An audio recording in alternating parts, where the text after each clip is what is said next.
What a way to spend your Sunday afternoon. Watch the Blue Jays baseball. Quite nice weather here in Toronto today. And watch them beat the Oakland A's 4-3 and winning the series 2-1. And with the W, the Jays are now 6-4 on the year. And they have won a series, split a series, and won a series.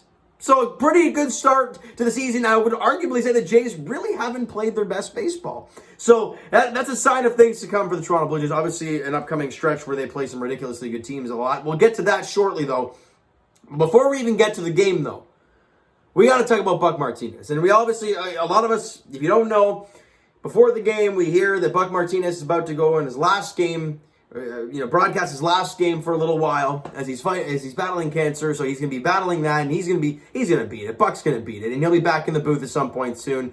I think for all us at TO Sports Talk, which is myself, and all you people watching out there, let's give a little love to Buck Martinez, and hopefully he's back in the broadcast booth at some point soon, and calling some Blue Jays meaningful games down the stretch, because that's what we want to hear. We want to hear some get up, get out of here, and gone late in games in July, August, September, whatever the case may be. That's what we want to hear from Buck. All right, let's get to this ball game, though. The Blue Jays started off early, like they did yesterday, but they did it again today. This time, with a little bit of small ball action, right? They get a little bit of help. George Springer, it's a chopper to third, and it's eaten up by the third baseman. Literally just whiffs on it, and it hits his chest, and that's an error. Obviously, the third baseman, George Springer, ends up at first base. Then Bo Bichette singles, and I believe Springer went to third in the play. And up comes Lourdes Gurriel Jr. And early in the game, you want to drive that run, and you want to get that early lead. And he gets a hitter's count, does not try to do too much, gets the ball in the air and to the outfield. Springer comes in to score on the sac fly from Gurriel, and the Blue Jays lead at 1-0. A great start to the game for the Blue Jays and Gurriel. Bottom of the second inning with Zach Collins on base because he got another double. Just why not? Let him play the A's all the time. For God's sakes, it's gotten to a point where you don't want anybody else DHing. Like, he was DHing today. I think he DH'd twice in this series. Because, hey, when you're hitting the ball, you're going to play. He got the double to lead off the inning, and then Santiago Espinal rips him in with a base hit. And the Jays now expand their lead. It's now a 2-0 game. All right, good start for the Blue Jays. Alek Manoah on the bump for the boys. And he's going to be dealing for the most part, so just give him a little bit of a lead. And in the next inning, the bottom half of the third. What do I always say, Jays fans? I always say that when you get a run, you want that zero in the next half to keep your offense hot. What happened today? Well, you got the zero in the top half of the first. You got that run in the bottom half to get your offense going. What does Manoah go and do in the second inning?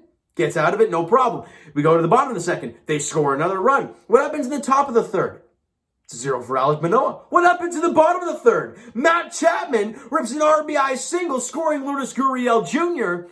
as he had a double in that inning. And the Blue Jays expand their lead. It's now a 3-0 game. Now, it doesn't happen all the time, but in this instance, the Jays scored in the first 3 innings of this one, and they are up 3-0 after three innings. Good stuff there. We move to the top of the 5th inning, and this is where Alek Manoah gets in a little bit of trouble. Stephen Vogt gets a solo shot to it's more or less right center field, and it's a 3-1 game, but I'm like, it's Alek Manoah. He'll be fine. I'm not worried about him. Then Pache gets on, then Murphy, it's a sac fly, scoring Pache. It's a 3-2 game now, right? We're like, okay, as much as it's Oakland and Manoah's, it's a 1-run ball game here. Like, we got to take it easy a bit. He gets out of that 5th inning, and then Matt Chapman in the bottom of the 5th. I mean, my goodness. Kevin Smith, look, he's been great with the bat against the Jays in this series. It's been wild to watch him hit. However, defensively, probably cost his team the game. If you look at this final score, and this did cause a run, Gurriel gets on base, right, to lead off the inning. And Matt Chapman hits a ball to the hole between third and short. Kevin Smith comes up with it playing short, or unless he was in the shift or whatever, but I think it was him playing short. And off balance, tries to sidearm it to second base. It's airmailed. Someone's got to call FedEx because it's got to go airmail. And it goes all the way past first base, past the right fielder, all the way to the wall. I mean, the out of bounds, what do you want to call it? The foul territory wall. So Gurriel's boogieing, right? Because he's already going to second. He was sliding in, throws wide. He gets up and goes to third. He gets away from Luis Rivera. When I say away from Luis Rivera, I mean this guy was literally following him down stride for stride. Luis Rivera almost ends up at home plate. If you watch the replay, he's giving them the wave, and he's running with them.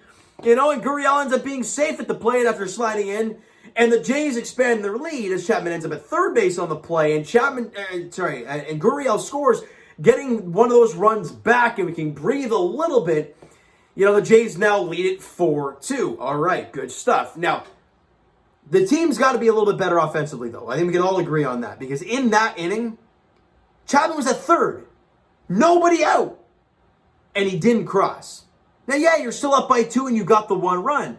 But look how the game ended, right? Top of the 8th inning, Seth Brown is a sacrifice fly. Murphy scores, and it's a 1-run ball game here. You imagine if you scored the extra run, you'd still be up by 2 and you'd feel okay. But that's a 1-run ball game and we got to stress a bit. But the bullpen shuts it down, finishes the ball game, and Jordan Romano is unbelievable. And the Blue Jays win it 4-3 at Rogers Center and win the series 2-1. So a great job for the boys there. Now, let's get to the stats here real quick. Offensively, Bo Bichette went 2 for 4. It's good to see him starting to swing the bat better. Lourdes Gurriel, are we starting to see him get red hot? I don't know. I'm liking it. 2 for 3 in the game today with 2 runs scored on an RBI. I believe he walked once as well in the game. So he had a really nice day at the plate. After having a slow start, he had a really good series against Oakland. So maybe this is a sign of things to come for Lourdes. And Vladdy, struggling. Okay, let me rephrase that. Struggling over the last couple games, right? Today was 0 for 4, 3 Ks, and that batting average has dropped to 289, which is interesting. But again, I'm not worried about Vladdy. He'll figure it out. It's not a problem there. I'm not worried about Vladdy one bit. Now, offensively, the team only had 7 hits, though. They only struck out 6 times, but they only had 7 hits in the game. And that is where I want, when you're not hitting the ball extremely well, you want to manufacture runs, right? Especially in that bottom of the 5th with Chapman at third and nobody out. Your offense is kind of not really clicking to this point. You got to drive that run in. And obviously it didn't happen. Pitching-wise, though, Manoah was unbelievable. Other than a little hiccup in the top of the 5th inning, he was spectacular. 6 innings, allowed 4 hits. 2 runs, 6 strikeouts, and he walked 2. And those 2 walks happened earlier in the ball game, so he dialed it in. And the great thing about Alek Manoah, he gave up those 2 runs. What did Charlie and the coaching staff decide to do? Hey, Manoah, go back out there for the 6th. And he goes out there, clean inning. Manoah was phenomenal. He did a great job, and just continuing to build on how Jays fans are loving him. And I have to be repping his jersey. I had to buy this thing, and I'm loving every second of it. Bullpen-wise, Tim Mesa was phenomenal. He was incredible. Went a clean inning of work, no problem at all. And then he came out to face one batter. He got Tony Kemp to strike out, and I'm like, damn, man. Tim Mesa, you're nasty. An inning in the 3rd, no hits, no walks, no runs, couple strikeouts. He did a great job. Adam Simber came in there, allowed a couple hits, and that sacrifice fly from Seth Brown in the 8th. Went 2/3 inning, allowed a couple hits and the 1 run. And Jordan Romano walked a guy. I'm not really sure where that ball missed on the ball 4, but it doesn't really matter. 1 inning, no hits, no runs, no strikeouts, 1 walk, and another save for Jordan Romano, who leads the league in saves. And for God's sakes, all 6 wins for the Blue Jays have been saves from Jordan Romano. Look, that's nice and all. I love padding his stats. But can we have a game where we don't just stress out late in games? That would be splendid. But that's not going to happen over the next few weeks. And the reason I say that is your next one's out. 1, 2, 3, 4, 5 series are nuts. And you're probably thinking, what do you mean? Well, let's hear it. I'm like, okay, here we go. You have the Boston Red Sox in Boston for 3. We knew that. After that, you got Houston in Houston for 3. Okay, that's tough. We're not done. Boston in Toronto for 4. Then you welcome in Houston again for 3. Then the Yankees come in for 3. Now, the Yankees did just lose 2 of the 3 to the Orioles, but that doesn't really matter in a head-to-head matchup sense. The next 16 games for the Toronto Blue Jays, those are your opponents. If we're waiting to see if this team is legit, I'm not saying the Jays are not legit. What I'm sitting here and saying is you are facing some of the best teams. The Red Sox are expected to make the playoffs by a lot of people. The Yankees are expected to make the playoffs. The Astros are expected to make the playoffs. And these are the teams you're playing over the next few weeks. After the day off tomorrow, they start that series against Boston. Now, hey, you go out there, you win 2 of 3 against these teams. No one's going to complain, right? You got to play these great teams, and you got to play them hard. In Fenway, it's never an easy test. Let's get to the pitching matchups and the time of games and all that stuff for that Red Sox matchup, all right? So obviously the off day tomorrow for the Toronto Blue Jays. They're obviously back in action on Tuesday at Fenway. Yusei Kikucki gets the ball for the Jays in Game 1 versus Nathan Eovaldi. on the mound for the Red Sox. It's a 7-10 first pitch in Game 1. Game 2 goes on Wednesday. Jose Barrios gets the ball for the Blue Jays, looking to build off of that last start, but be better than that even. Against the Canadian Nick Pivetta, who I think the Jays should light up, but you know what? The season offensively, we're not sure where the Jays are at as of yet. 7-10 first pitch there in Game 2. And then Game 3, this is going to be a fun one. A very good pitching duel. Kevin Gausman on the mound for the Jays on Thursday against Tanner Houck on the mound for the Red Sox. It's a 1:35 afternoon first pitch there on Thursday afternoon to wrap up the 3-game set at Fenway. Look, if the Jays can take 2 of 3, that's fine by me. Anytime you can face a divisional team and win a series, you don't have to sweep them. Win a series, you're in good shape.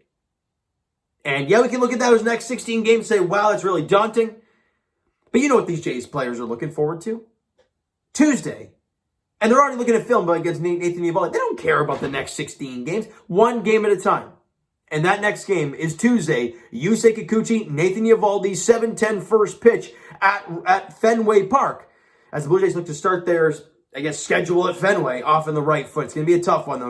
I'm not really sold on Kikuchi as of yet, but we'll see. He can go out there and dominate. He's got the stuff to do so. We'll have to wait and see, all right? So you know what, guys? That is going to do it for this one. If you enjoyed the video and enjoyed the game this afternoon, smack the like button. Do appreciate that. Hit the subscribe button if you guys have not done so already. Twitter link is down below, so comment down below. Go crazy. Well, I missed that. Go nuts. Your thoughts on the Toronto Blue Jays, your Buck Martinez message, your thoughts on the next 16 games, your thoughts on this upcoming series against the Red Sox, what the Jays need to do to win the series against the Red Sox. Let me know in the comments below. Twitter link is down below, so follow up, send me a DM to that great stuff. The Instagram link is also down below, so follow up there if you guys have not done so already, and I will talk to you guys. All right, Raptors edition tomorrow. Yeah, we know Game 2. So Scotty it's an ankle sprain, but he's doubtful for Game 2, and I'm like, is that even a question? Which, does that tell me it's not as severe as we thought? I don't know. I don't want to get my hopes up. But Game 2 goes tomorrow, 7:30 in Philly. I think it's Gary Trent's also doubtful and Thad's doubtful. I don't even know what the hell is going to happen tomorrow night in Philly. But we'll have to wait and see. I'll be here no matter what, talking to you guys at 7:30 tip-off there in Philly, Game 2 of Round 1 against the 76ers. As for the Toronto Maple Leafs, they're back in action tonight on the second night of a back-to-back as they host the New York Islanders at Scotiabank Arena, looking to build off of these last couple victories they've had. They've been great in April. Look to keep going because obviously the playoffs are looming for the Toronto Maple Leafs. And as for the Toronto Blue Jays, they're back in action on Tuesday night as they are in Fenway. It's in Boston at Fenway, taking on the Red Sox. 7-10 first pitch there. Yusei Kikuchi, Nathan Eovaldi is the pitching matchup there. Thank you guys so much for listening and watching. I hope you enjoyed the video and the game this afternoon. We'll talk to you guys then.